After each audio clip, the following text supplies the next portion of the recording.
Mau dirindukan surga, Ibu? Apalagi ibu-ibu ini yang depan saya yang sudah muka-muka sakaratul maut.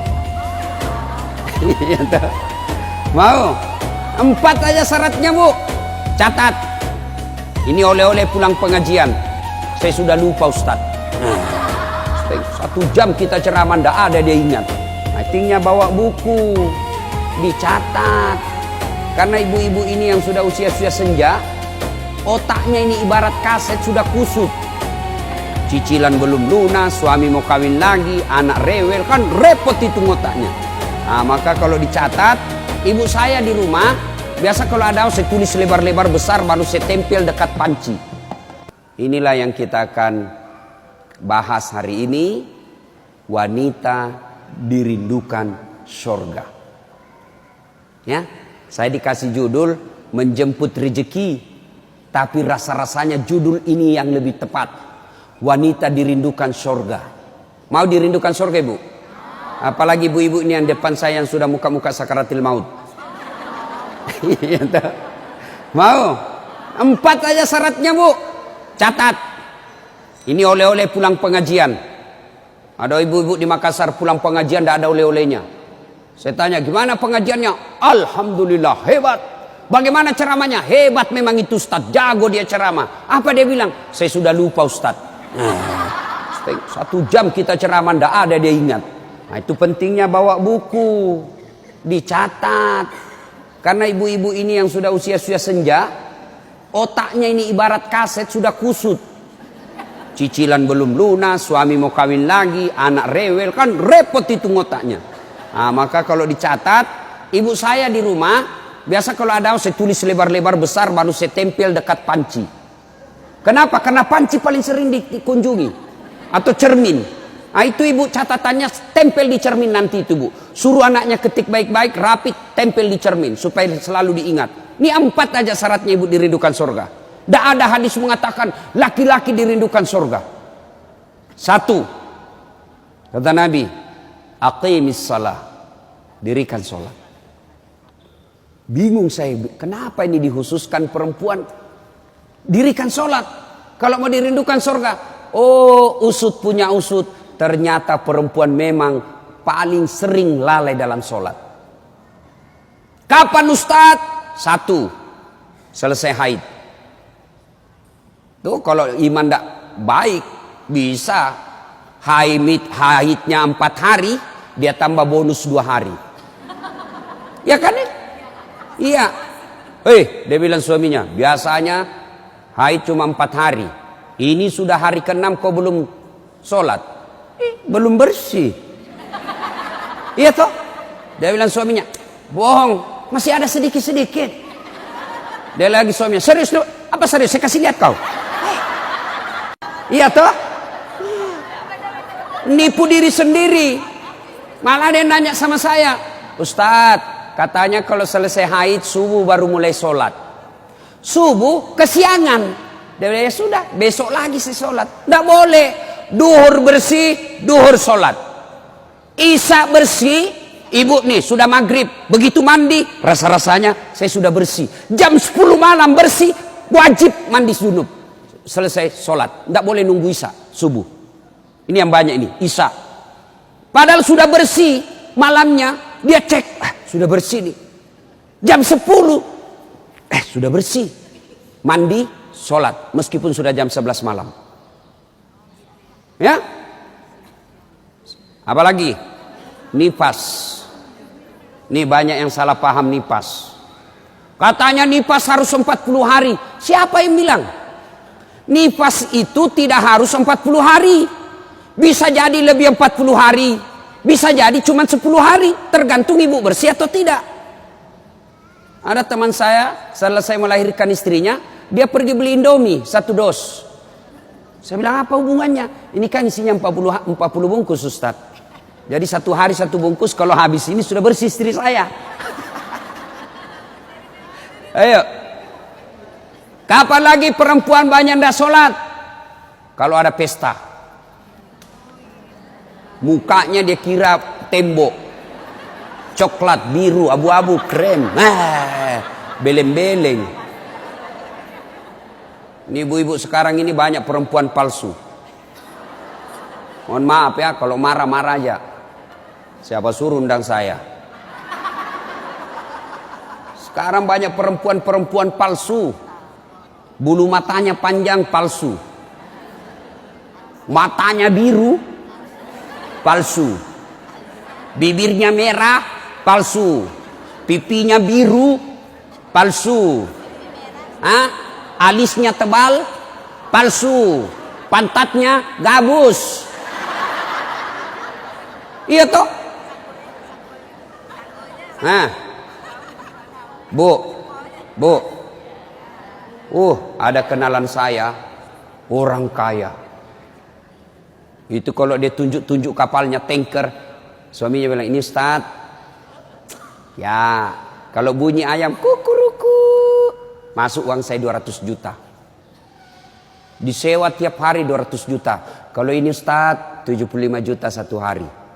Istrinya, Bu, ndak yakin orang dia istri orang kaya. Sederhana pakaiannya. Akhirnya apa? Semua orang kalau lewat, orang kagum. Tahu ndak? Orang kaya loh itu. Sederhana pakaiannya. Ndak glamor. Orang jadi teladan. Kenapa? Dia kaya tapi tidak macam-macam pakaiannya. Orang senang lihat. Ini sudah ndak kaya, ndak terkenal. Udah ganyang. Kayak sudah tabrak tiang listrik. Beleng-beleng. Tahu beleng-beleng? Dongo. Tahu dongo? Beleng-beleng? Tahu beleng-beleng? Dongo. Tahu dongo? Beleng-beleng.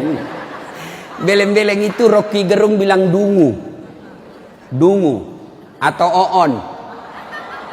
Tahu oon? Es krim ditiup. Itu beleng-beleng itu. Tuh, banyak perempuan tidak sholat gara-gara make up. Make up. Make up. Shadow. Eyeshadow. Oh, malah ada model baru saya lihat ibu. Dia kasih lebih lagi putih-putih di sininya. Apa bedanya sama belek? Ayo. Sekarang ini kita dibodoh-bodohi sama artis. Memangnya artis idola kalian? Yuk, ada lagi yang lebih beleng-beleng. Dikasih lebih lagi alisnya sini nih. Ada lebihnya sedikit naik. Begini modelnya. Saya bilang, kenapa lagi dikasih lebih? Dia bilang, seperti artis Korea. Bleh! Artis Korea baru sudah pensiun. Bleh! Apa ini dibodoh-bodohi sama make up?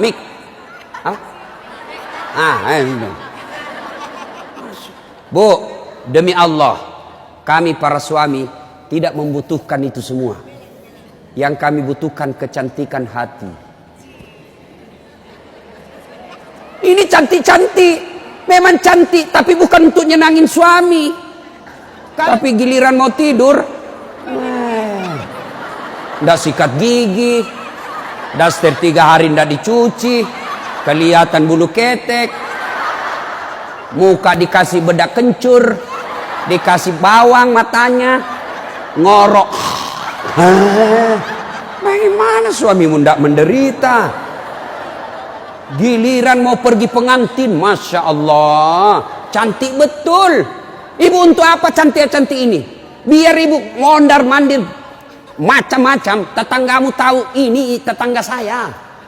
Andai kau roba cak menjadi selebriti, mukamu tidak dikenal orang kaya artis Korea, oke lah. Tapi biar diapain orang tahu juga, ini tetangga saya ini. Udahlah, apalagi ibu yang rajin majelis taklim. Tiap minggu, tiap pekan hidup pengajian. Tapi tidak ada perubahan itu. Rugi. Habis waktu. Tidak ada guna. Mending tinggal di rumah tidur. Majelis taklim. Sudah 4 tahun majelis taklim. Tiap pekan dengar pengajian. Tapi make upnya malas dia sholat. Yang disenangi Allah cantik hatinya. Kalau hati cantik meskipun muka tidak halus, orang senang. Ya. Gara-gara mikam tidak sholat. Jadi bagaimana solusinya Ustadz? Kalau pengantin, mau pengantin, gimana solusinya? Wudhu dulu, baru tancap, sudah itu tahan kentut. Biar sudah wudhu, batal. Sedikit aja keluar Ustadz, batal. Nggak habis Ustadz, batal. Bagaimana? Nah, apalagi yang membuat orang ibu-ibu nih banyak ndak sholat? Selesai haid, nifas, make up. Yang keempat, apa? Jilbab. Banyak ibu-ibu malas sholat gara-gara jilbabnya susah dipakai. Jilbab sakaratil maut. Saya ibu sudah keliling-keliling ceramah. Mana-mana saya ceramah. Saya ke Filipina Selatan, jilbabnya orang Melayu sana, segitiga saja, satu peniti, selesai. Malaysia juga begitu. Saudi malah satu lubang masuk, selesai. Tapi coba lihat jilbabnya ibu Indonesia. Ngeri bu. Ada kayak ada talinya 2 meter, diikat-ikat. Disimpan di lehernya. Itu diikat lehernya. Lalu dikasih kembang. Sudah tidak bisa goyang itu lehernya. Nah, iya toh? 3 lapis. Ini penutup kepalanya 3 lapis. Ada kuningnya, abu-abu, coklat. Dikasih mereng lagi sedikit. Coba. Lalu ada kayak pohon di belakang. Biasa kalau ada pengganti. Gimana caranya dia pakai ini ya? Nah, sudah diikat lehernya, pakai pula rok yang sempit. Rok sempit. Jalanlah dia bilang suaminya, buru-buru bu, katanya, tunggu sebentar pak. Beleng-beleng. Beleng-beleng. Coba kalau lebar, kan enak lari dikejar anjing.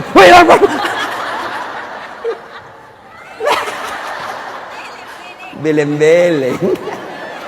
Ayo, bu, sudah berapa tahun majelis taklim? Sudah berapa tahun hadir pengajian sini? 5 tahun. Mestinya pakaian seperti itu ditinggalkan. Apa dilarang? Tidak dilarang. Cuma kalau gara-gara itu tidak sholat, hancur ibu. Pergi pengantin, make upnya luar biasa, jilbabnya susah. Tiba waktu sholat, dia bilang suaminya, bu, ini sudah mau hampir asar. Kok belum sholat duhur? Kok pergi sholat? Sadar loh pak. Ya saya sadar, saya suruh kau sholat. Sadar loh pak. Ya saya sadar, ya saya suruh sholat. Oh pergi sholat, apa kata?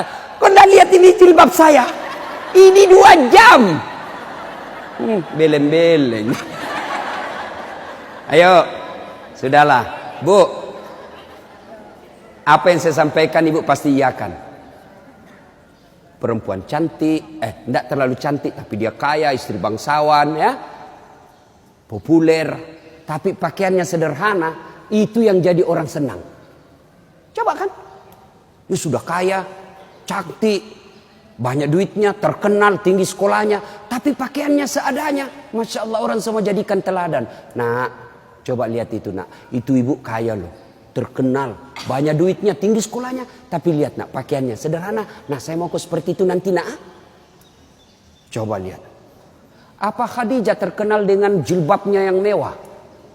Apa Aisyah terkenal dengan lipstiknya yang banyak? Enggak kan? Tapi karena apa? Karena akhlak. Ngapain kita cantik-cantik akhlak kita jelek?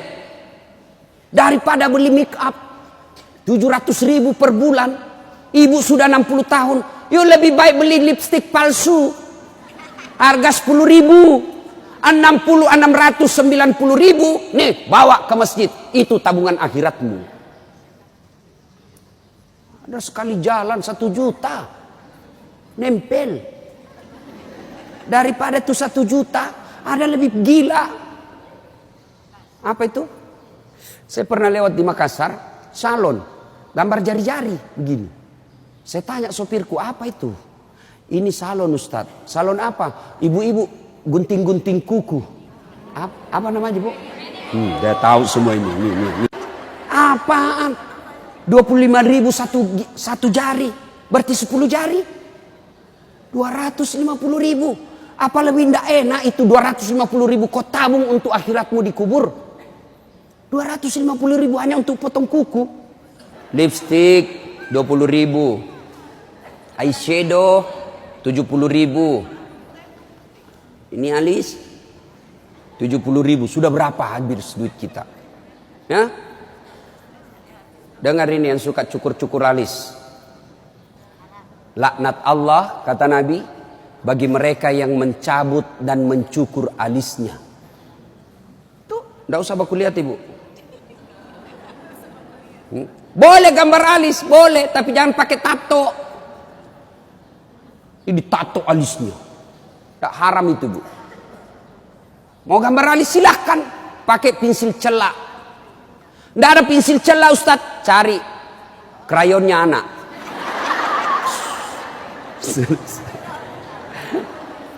Nah ya, kalau ada pengantin, ibu-ibu silakan make up, tapi jangan berlebih. Jangan gara make up dan jilbab ibu tidak sholat padahal sudah 5 tahun majelis taklim. Auzubillah min zalik. Tidak ada gunanya itu. Maka tunaikan sholat dengan sebaik-baiknya, ibu akan dirindukan oleh surga. Saya sudah sholat, Ustaz. Kenapa hidup saya masih susah? Berarti sholatnya belum sempurna. Ada yang di sini sakit, ibu, asam urat, gula. Kecil buat Allah sembuhkan itu. Kecil. Apa susahnya Allah sembuhkan penyakit itu? Kecil. Cuma kadangkala ketika kita sakit kita lupa Allah. Kita lebih senang ke dokter. Emang dokter yang sembuhkan penyakit? Ya. Mohon maaf kalau ada dokter di sini. Sampai detik ini saya belum pernah ketemu dokter yang hebat. Kenapa? Begitu saya ke dokter, saya juga yang kasih tahu penyakitku. Iya toh? Assalamualaikum, Dok. Waalaikumsalam, Ustaz. Masih sini, Ustaz. Kenapa, Ustaz? Mencret-mencret, Dok. Mules terus perutku, Dok. Kenapa bisa? Dalam hatiku, ya urusanmu dong, kalau kau dokter. Masa saya kau tanya? Yang hebat kalau baru muncul, Ustaz pasti mencret. Itu yang hebat. Tapi tidak. Allah tanpa diberitahukan, tanpa curhat, Allah tahu apa penyakitnya ibu. Maka datang sholat. Sudah itu sholat, sudah itu sholat, sudah itu sholat. Baru ke dokter. Ayo perbaiki sholat ibu. Tidak ada susahnya Allah kasih dunia. Ustaz, saya sudah 30 tahun rantau ke Jogja. Tidak bisa beli rumah, Ustaz. Masih ngontrak-ngontrak. Tidak usah cari capapnya. Periksa sholatmu. Saya sholat, Ustaz. Kok begitu hidupku? Berarti belum ikhlas. Mana buktinya belum ikhlas? Suka nunda-nunda sholat. Asar sholatnya dekat duhur. Duhur sholatnya dekat asar. Berarti ibu perhatikan dah. Coba, sholat maghribnya itu juga wudhunya asar, itu juga maghrib, itu juga isya, karena berdekatan. Itu tidak ikhlas. Sholat, Ustaz, betul ibu sholat, tapi pakaiannya itu juga dipakai masak, itu juga dipakai bertetangga, itu juga dipakai ke pasar, itu juga dipakai tidur, tidurnya ngiler lagi. Ini. Pas dibangun suaminya, dipakai lagi sholat, najis. Pantas 30 tahun sholat, sholatnya tidak bisa memperbaiki hidupnya. Kenapa? Sholatnya tidak sesuai yang diajarkan Nabi. Saya sholat, Ustaz, betul ibu sholat, tapi tidak semangat. Allah.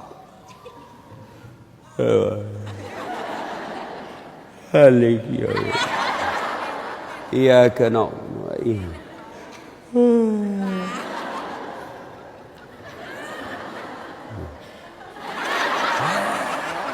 Ada juga yang sholat seperti itu. Ada yang sholat gitu. Allahu Akbar. Sholat kayak ditiup angin.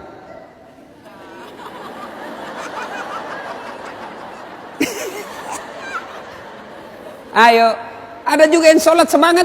No.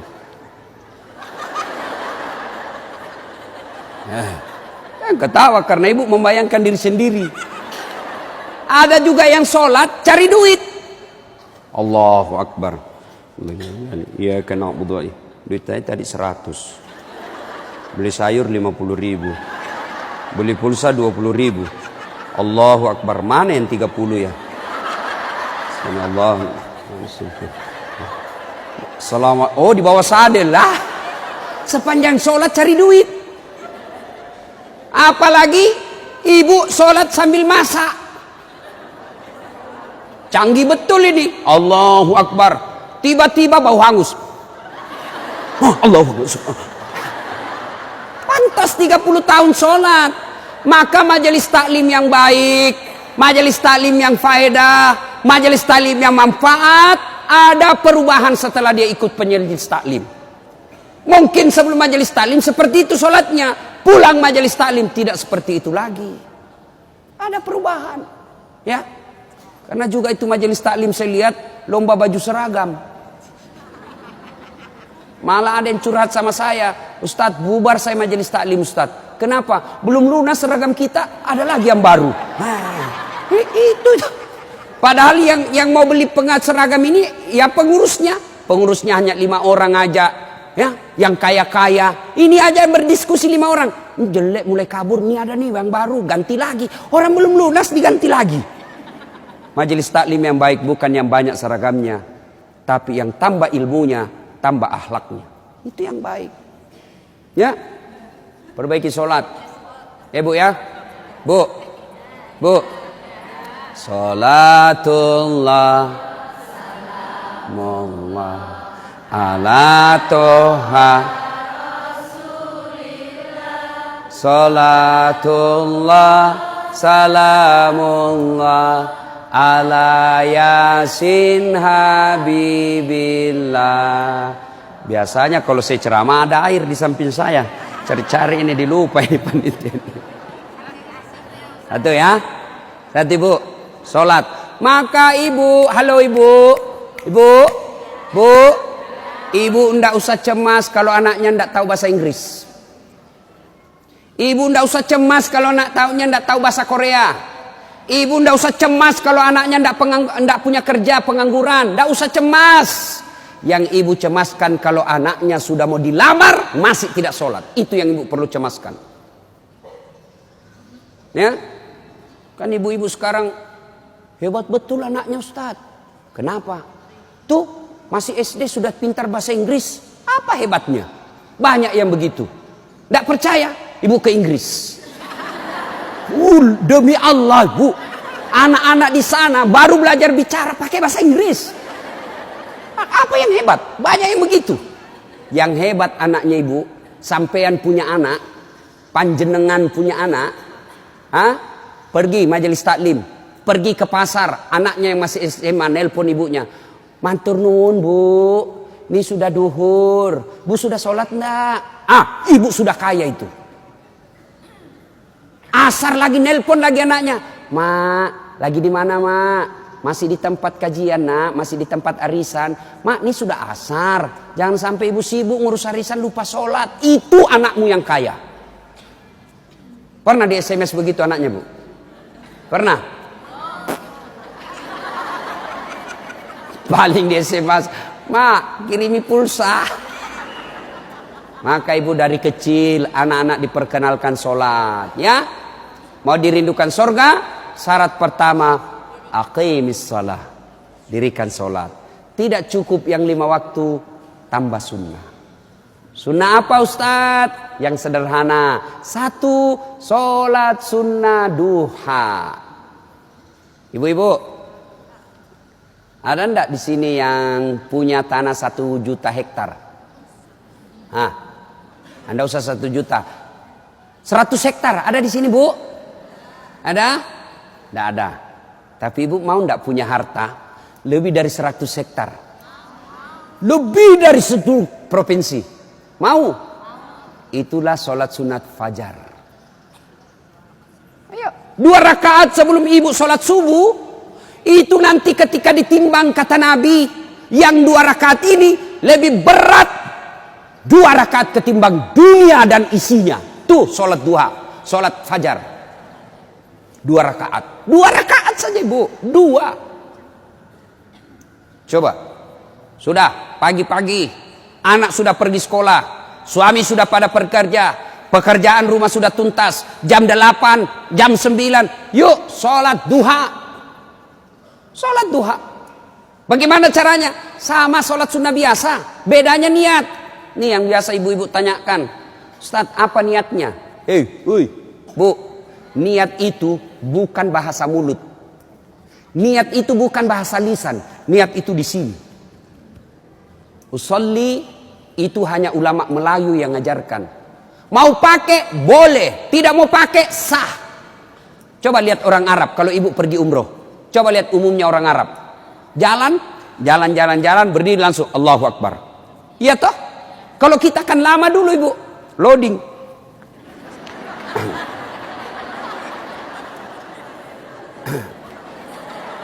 Allah.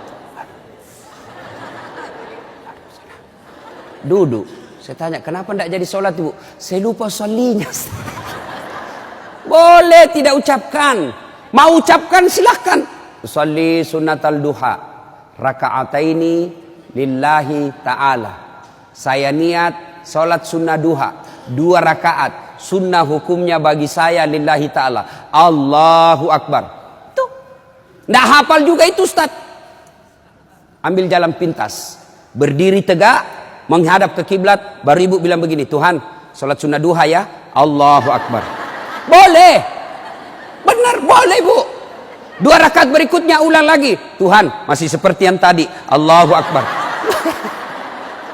Boleh, benar. Daripada ibu nunggu bahasa Arabnya, ndak hafal, ibu ndak sholat. Itu sholat duha ibu. Bu, suami pergi cari nafkah. Anak sudah pergi sekolah. Ibu sholat duha. 2 rakaat salam, 2 rakaat salam, 2 rakaat salam, 2 rakaat salam. Boleh 2 rakaat. Bagus 4 rakaat. Lebih utama lagi 6 rakaat. Lebih mulia lagi 8 rakaat. Boleh 2. Boleh kalau ibu sibuk 2 aja boleh. Bacaannya sama sholat sunnah yang lain. Nggak hafal banyak ayat-ayat Ustaz. Ya sudah yang ibu hafal aja. Kul-kul ya sudah kul-kul aja. Rakaat pertama kul huwallah. Rakaat kedua kul huwallah lagi. Tidak apa-apa. Bahkan boleh begini bu. Allahu waladhdallin amin. Bismillahirrahmanirrahim. Alif lam mim. Allahu Akbar. Boleh. Rakaat kedua. Waladhdallin amin. Bismillahirrahmanirrahim. Yasin. Allahu Akbar. Boleh. Benar boleh. Jelas. Selesai sholat duha, ibu duduk menghadap kepada Allah, mengadu kepada Allah, ya Allah yang maha kaya. Tiadalah datang rezeki tanpa pertolongan dan bantuan. Engkau yang mengatur rezeki suami saya. Suami saya datang pergi menjemput rezeki ya Allah. Jika rezeki suami saya masih di atas langit, turunkan ya Allah. Jika masih dalam tanah, munculkan ya Allah. Jika masih jauh, dekatkan. Jika masih sedikit, cukupkan. Dan yang lebih penting ya Allah, berkahkan. Doa tidak harus bahasa Arab. Banyak orang selesai sholat, baca doa. Tapi dia tidak tahu apa intinya doa. Doa itu tidak harus bahasa Arab. Nih, rezeki saya. Belum sholat duha ini sudah keluar. Langsung 2, ada pula rotinya. Masya Allah ya. Coba ibu. Doa, dengar bu. Doa tidak harus bahasa Arab. Doa itu kalau bahasa Bugisnya mapaletu. Bahasa gaulnya curhat. Silakan ibu curhat. Bahasa hati. Bukan bahasa Arab. Ibu bahasa Arab belum lagi salah ucap. Tidak ngerti apa yang ibu baca. Malaikat bingung. Apa maksudnya ini ibu ini? Apa maksudnya ini ibu? Mau minta rezeki ternyata doanya apa? Minta anak. Bingung kan malaikat. Jadi boleh bu, ya Allah, bukakan pintu rezekiku ya Allah. Mudahkan suamiku memperoleh rezekinya ya Allah. Sudah itu SMS suami. Bang, jangan menghalalkan segala cara. Baru aja aku doakan abangku selamat dalam mencari nafkah. Salam sayang selalu dari istrimu di rumah. Senang itu. Saya ibu, itu istri saya.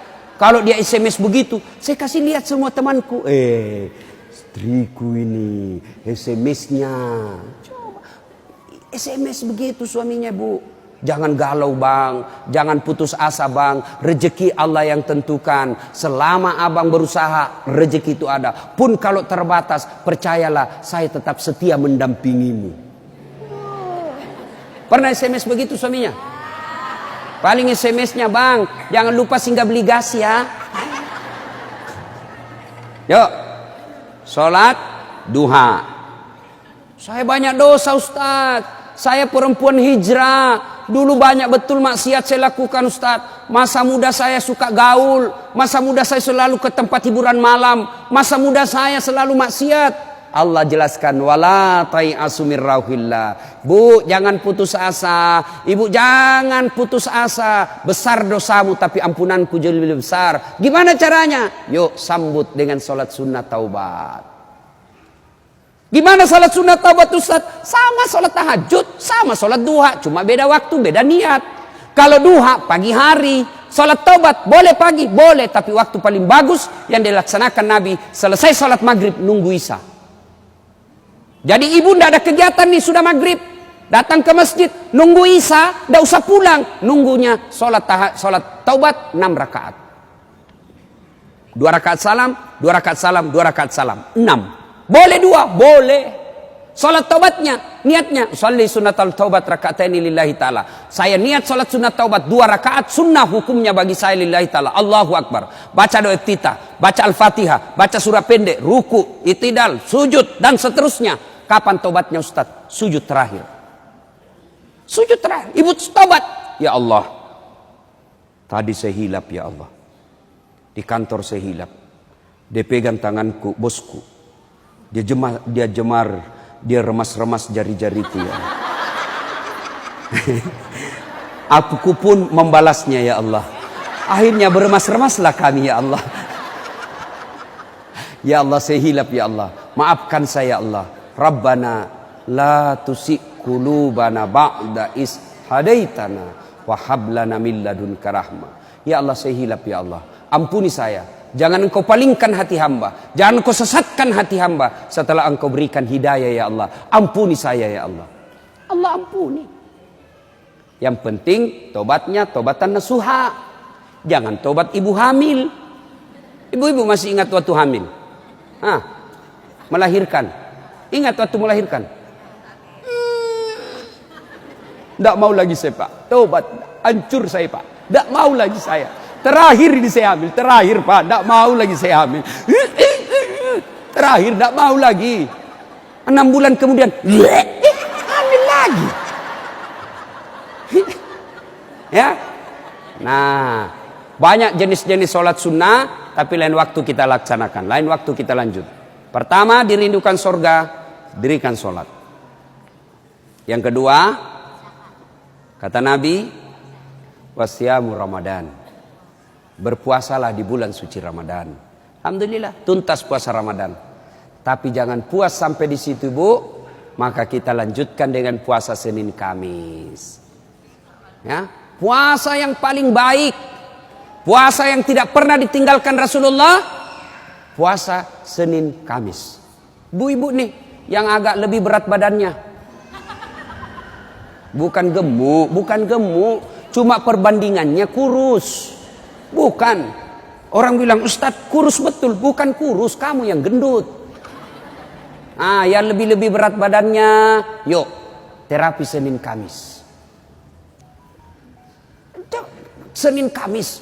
Ibu-ibu mau sehat, Senin Kamis. Bagaimana? Mulai Kamis ini jangan pernah lagi lepas puasa. Bangun, makan sahur. Ternyata jam 9 lupa kalau puasa, makan aja. Terbiasa kan setiap pagi kita sarapan. Nah Kamis ini kita mulai. Karena kebiasaan kita bertahun-tahun sarapan. Ya sarapan makan. Begitu lagi selesai. Wih. Kamis. Ternyata saya puasa. Lanjut. Boleh. Yang tadi 1 mangkuk. Rezeki. Ibu lupa. Ternyata siang. Makan lagi. Wih. Kamis. Puasa. Lanjut lagi Bu. Benar ibu lupa. Lanjut. Boleh. Ternyata asar. Ada lagi kasih es cendol. Saya puasa. Sudah rezekimu itu. Yang penting betul lupa. Saya sering begitu Bu. lanjut, karena saya lupa. Orang lupa tidak kena hukum. Tiba-tiba saya diajak makan coto. Ustaz, coto, ini namanya kita senang ditraktir. Begitu habis, saya puasa rupanya. Tidak apa-apa, lanjut. Boleh. Yang tidak boleh, ibu misalnya kan, misal, Bismillahirrahmanirrahim. Misal sudah di dalam nih, sudah ada di dalam, baru sadar, saya puasa. Jangan bilang terlanjur, batal itu. Maka kalau dia sudah di dalam mulut, langsung ingat saya puasa, muntahkan, cuci, sah. Biar ibu 3 kali makan dalam sehari, yang penting betul-betul lupa. Begitu kan, ma makan puasa, oh iya nak, sah. Coba ibu besok, mulai hari Kamis ini, ternyata jam 10, jam 11 lolos, jam 12 masih bisa, jam 1 nggak tahan. Datang tetangga bawa kue, nyaman lagi. Wah, sudahlah, ya sudah buka. Dari jam subuh sampai jam 1 ibu sudah dapat pahala. Cuma sayang kalau sudah jam 2 rusak, bu, ibu betul-betul imannya lemah. Masa sudah setengah jalan masih mau buka? Tapi pun kalau buka karena sakit, silahkan buka. Sudah dapat pahalanya itu. Coba mulai Kamis ini. Itulah yang disebut majelis taklim yang sukses. Ada perubahan tiap pekannya, ada perbaikan tiap bulannya. Tahun lalu belum biasa Senin Kamis. Tahun ini terbiasa Senin Kamis, majelis taklim yang manfaat. Ya, Senin Kamis. Yang ketiga, karena waktu yang sangat terbatas, ini dirindukan oleh surga. Apa itu? Menaati perintah suami. Ini yang berat ini. Taat sama suami ini berat. Bu, berat. Bu, dengar ibu. Ada pada zaman Nabi, bertetangga nih. Tiba-tiba ibu yang tetangganya ini wafat ibunya. Maka tetangganya datang. Misal nih, dia bertetangga. Meninggal ini tetangganya, dia datang panggil anaknya, anak tetangga. Bu Haji, emak sampean wafat. Datanglah membesuknya. Mulai dari sakit. Mohon maaf Bu, saya tidak bisa besuk ibu saya. Saya tahu sakit, tapi suamiku keluar. Saya dipesan tidak boleh pulang, tinggalkan rumah sebelum pulang. Pulang yang utusan. Sakaratil maut sudah ibunya, datang lagi.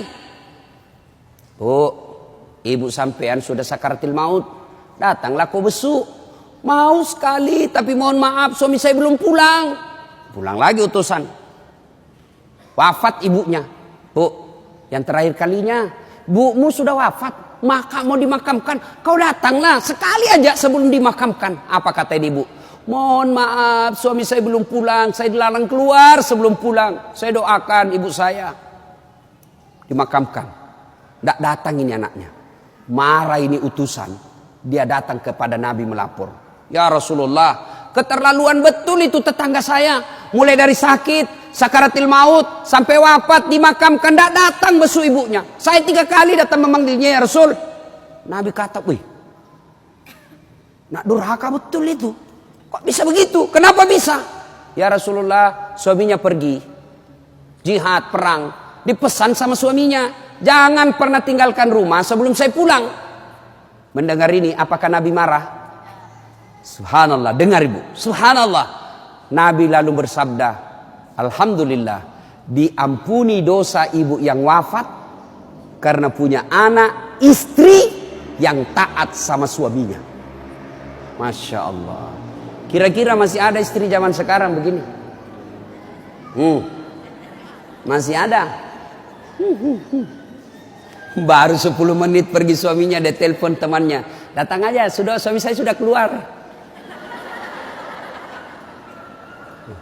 Bu, taat sama suami. Itu pintar redanya ibu masuk surga. Ibu mau tanda fungsi utama suami? Bu, halo ibu.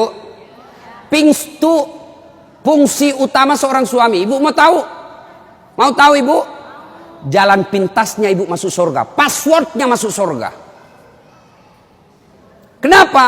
ridha suami itu ridhanya Allah. Kalau ibu sudah ridhanya, suami sudah ridha sama ibu, Allah tersenyum kepada ibu. Sebaliknya kalau suami tidak senang sama ibu, tidak pernah baik hatinya suami sama ibu, percayalah, susah ibu masuk surga. Betul, ridhanya Allah itu tergantung ridha suami. Kenapa bisa Ustaz? Karena kami ini suami yang nanggung ibu dunia akhirat. Ibu kira enak jadi suami? Dipikir bagaimana supaya kita bisa beli mobil, ibu bisa enggak kena matahari jalan. Kami pikir suami bagaimana supaya ibu bisa pakai baju baru tiap bulan supaya saudaramu enggak menghina kamu. Dipikir bagaimana supaya suami istri saya pakai emas, berlian supaya tetangganya enggak menghina dia. Itu dipikir semua oleh suaminya. Mana ibu pernah pikir bagaimana supaya saya belikan suamiku berlian? Pernah ibu? Ayo, bukan cuma di dunia, di akhirat pun ibu ditanggung oleh suami. Beruntunglah wanita Islam. Wanita Islam itu sebelum diperiksa semua amal-amalnya, sebelum diperiksa puasanya, diperiksa hajinya, ada 4 laki-laki yang harus menanggung dia. 4 laki-laki yang harus menanggung ibu. Siapa? 1, orang tua, bapak. 2, suami. 3, anak laki-laki. 4, saudara laki-laki. Ini 4 yang bertanggung jawab terhadap ibu. Kenapa itu perempuan dia pakai jilbab? Ditanya suaminya, ditanya bapaknya, ditanya anak laki-lakinya, ditanya saudara laki-lakinya. Ternyata ini 4 laki-laki yang tidak beres, maka ibu bebas tugas. Itu enaknya jadi perempuan Islam. Beda kami laki-laki. Biar kami sholat, ketua majelis ulama, hafal Quran, istrinya tidak pakai jilbab, istrinya tukang gosip, istrinya tidak puasa, istrinya tidak nutup aurat, istrinya tidak sholat. Demi Allah, ku ampusakum wa ahliku. Suamimu, nih kau masuk neraka sama istrimu. Ditanggung ibu dunia sampai akhirat.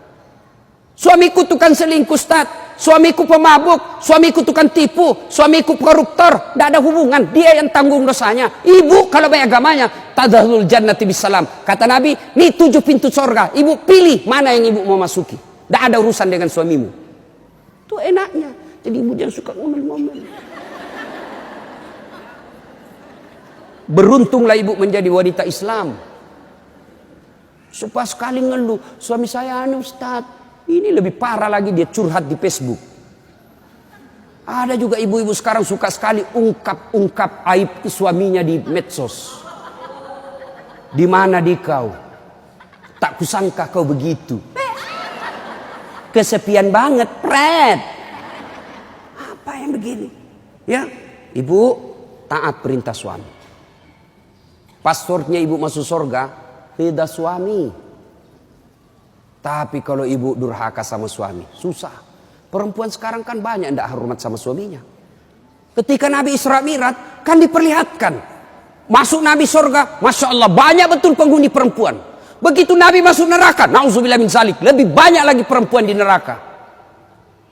Lalu ditanya Nabi sama sahabat, kenapa bisa begitu ya Rasul? Ada 2 kelemahan perempuan. 1, tidak bisa tahan mulutnya cerita kejelekan orang. Yang kedua, dia tidak taat dan tidak mensyukuri suaminya. Itu sebabnya. Kalau ibu pandai mengendalikan mulut tidak cerita orang, yang kedua taat sama suami, gampang ibu masuk surga. Cuman kita kan ini penyakit kita. Datang begini masih gosip tuh. Damai tapi gersang.